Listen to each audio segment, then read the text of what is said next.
Et comment ça s'appelle, l'anti... Le mécanisme d'Anticythère, oui, oui. Ils ont mis longtemps à comprendre ce que c'est. Que pense-t-il que c'est maintenant? Ça suit les mouvements des planètes. C'est un dispositif de navigation. Il y a 2000 ans, quelqu'un a construit une machine si précise qu'elle pouvait prédire les éclipses et les alignements planétaires à la journée près. Depuis plus d'un siècle, depuis sa découverte dans une épave, les scientifiques se creusent la tête sur la fonction exacte du mécanisme d'Anticythère. Des siècles avant l'invention des télescopes. Puis, elle a disparu sous la mer, jusqu'à ce que des plongeurs la retrouvent.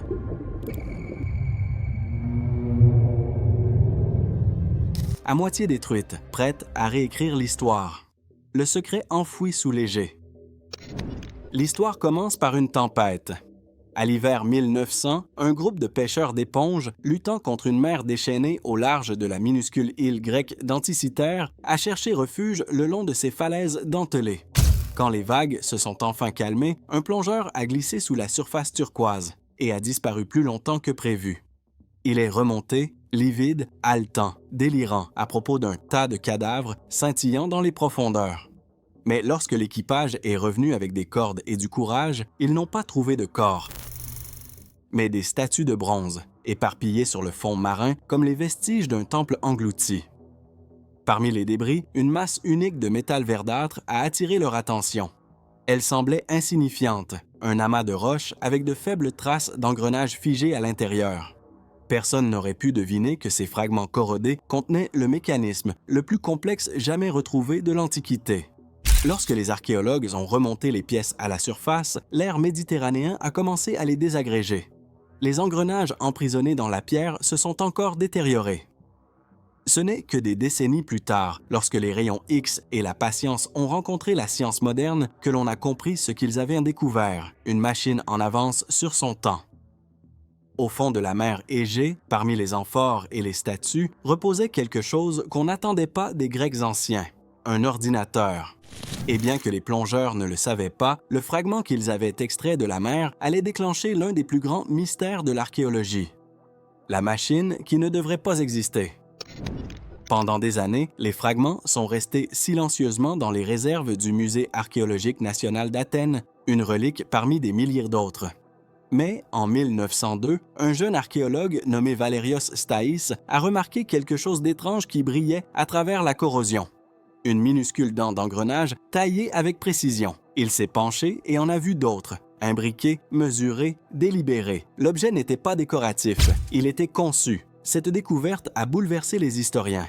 Les Grecs avaient offert au monde la démocratie, la géométrie et la philosophie, mais des engrenages de précision?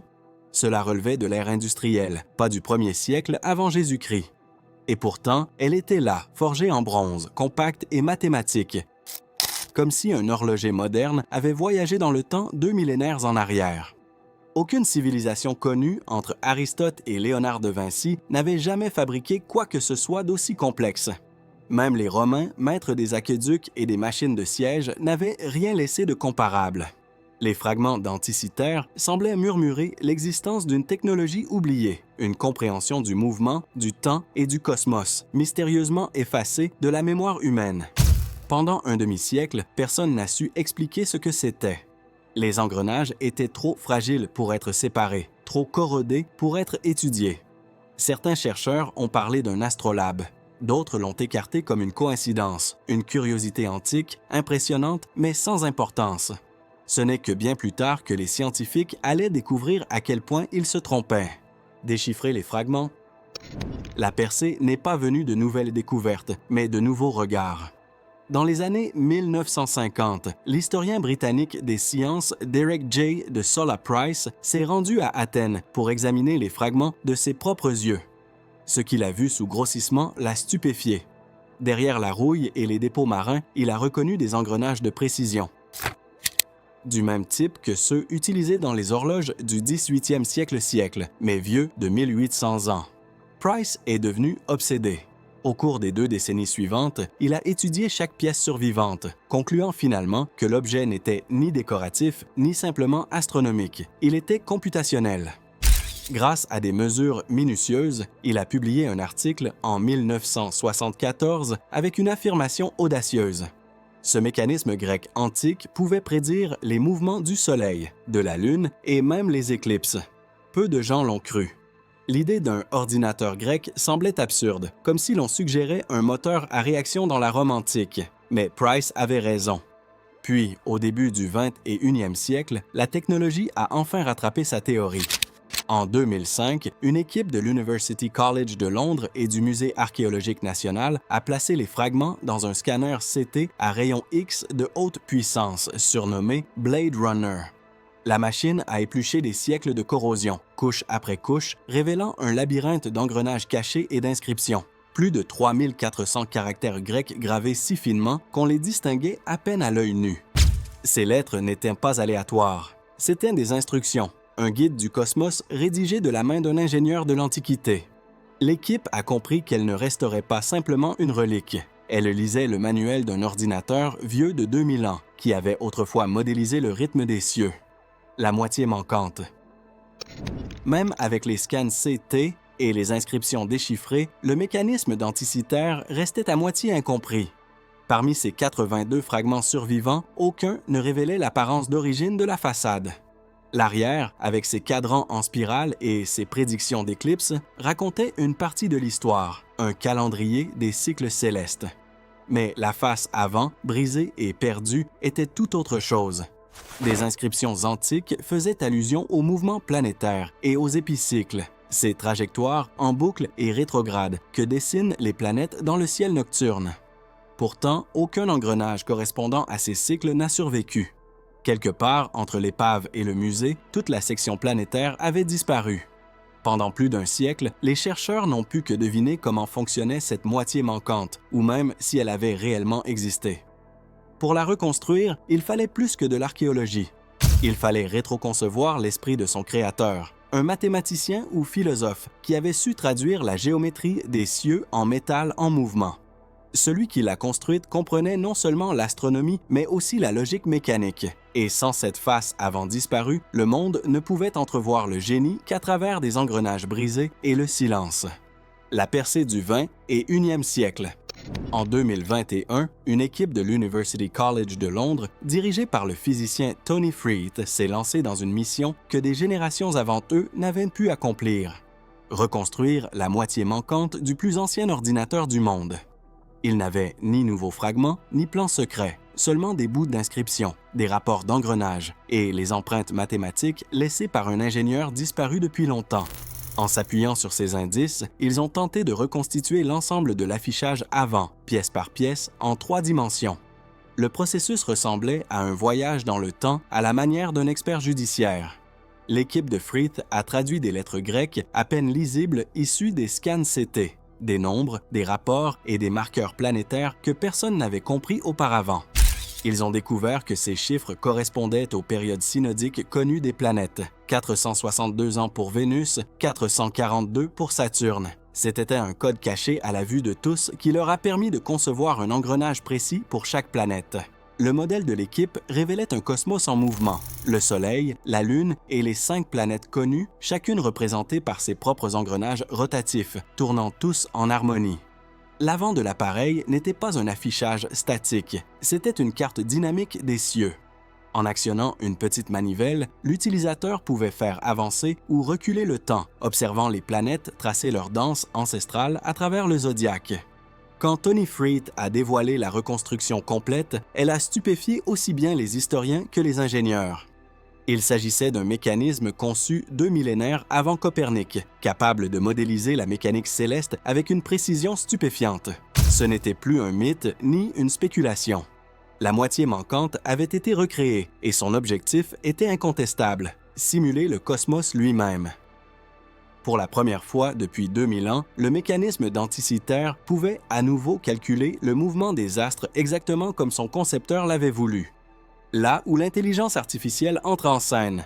Plus de 2000 ans après qu'un artisan inconnu ait construit le mécanisme d'Anticythère, une nouvelle forme d'intelligence a commencé à lire les traces qu'il avait laissées. L'intelligence artificielle est devenue l'assistante des archéologues modernes, infatigable, infaillible, capable de repérer des motifs invisibles à l'œil humain. En 2022, des chercheurs de DeepMind ont présenté Ithaka, une IA entraînée sur des dizaines de milliers d'inscriptions grecques antiques.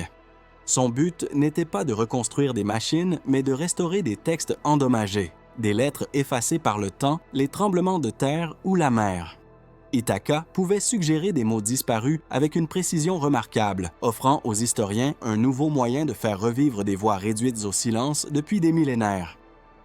Les inscriptions d'Anticythère n'ont pas été restaurées directement par ce système, mais les implications s'étaient profondes. Si l'IA pouvait reconstituer des textes manquants à partir du marbre et du papyrus, que pourrait-elle révéler lorsqu'on l'associe à des scans CT, à la modélisation 3D et à la physique computationnelle? Pour la première fois, des machines aidaient à décoder d'autres machines, l'une ancienne, l'autre moderne. Les parallèles étaient impossibles à ignorer. Deux civilisations séparées par 20 siècles, toutes deux utilisant des algorithmes pour comprendre le ciel. L'une gravée dans le bronze, l'autre écrite en code, toutes deux poursuivant la même question. Comment l'univers se meut-il? L'horlogerie cosmique. Une fois reconstruit, le mécanisme d'Anticythère ne s'est pas révélé comme une simple relique, mais comme une véritable symphonie de mouvements. Chaque tour de sa manivelle représentait un voyage à travers le temps. À l'intérieur, plus de 30 engrenages en bronze s'imbriquaient selon des rapports parfaits, traduisant le geste humain en rythme céleste. L'appareil affichait la position du Soleil, les phases de la Lune et même les étranges trajectoires rétrogrades des planètes visibles lorsqu'elles décrivaient leur boucle dans le zodiaque. À l'arrière, deux spirales traçaient des cycles plus longs. Le cycle métonique, qui prédit les phases lunaires tous les 19 ans, et le cycle de Saros, qui prévoit les éclipses à travers les siècles. À côté étaient gravées des inscriptions grecques indiquant quand et où chaque éclipse obscurcirait la Terre, précisant même si elle surviendrait de jour ou de nuit. Se tenir face à lui, c'est voir l'univers antique réduit à une mécanique. Le mécanisme d'Anticythère n'a pas été construit pour la navigation ni pour la divination. Il a été conçu pour comprendre, pour mettre de l'ordre dans le ciel, pour prouver que les cieux obéissent à des règles, non au hasard. À une époque sans télescope, il transformait le chaos des étoiles en une précision d'horlogerie. Ce qu'il calculait n'était pas simplement le passage du temps.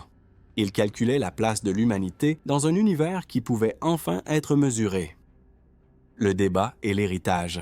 Alors que le monde commençait à s'émerveiller devant la reconstruction, une nouvelle question a surgi. Aurait-il vraiment pu fonctionner? En 2025, des simulations informatiques réalisées par des ingénieurs modernes ont suggéré que si les engrenages avaient été découpés avec les dents triangulaires typiques des outils grecs en bronze, le dispositif aurait pu se bloquer après seulement quelques mois d'utilisation. De minuscules imperfections dans l'espacement pouvaient immobiliser tout le système, transformant l'élégance en friction. Pour certains, cela signifiait que le mécanisme d'Anticythère était un modèle symbolique, un objet destiné à l'enseignement ou à la philosophie, plutôt qu'à la prédiction pratique. D'autres n'étaient pas d'accord. Ils affirmaient que les anciens possédaient un savoir-faire plus raffiné qu'on ne le pense, que leurs engrenages étaient probablement limés à la main jusqu'à la perfection. Qu'il ait été fonctionnel ou idéalisé, le design du mécanisme révélait néanmoins une vérité stupéfiante. 2 millénaires avant Galilée, quelqu'un, dans le monde grec, avait transformé la géométrie céleste en logique mécanique, et c'est peut-être là son plus grand héritage. Même s'il n'a jamais tourné à la perfection, il a transformé la pensée en métal, une expression matérielle de la curiosité elle-même. La preuve que bien avant la science moderne, l'humanité cherchait déjà à mécaniser le cosmos.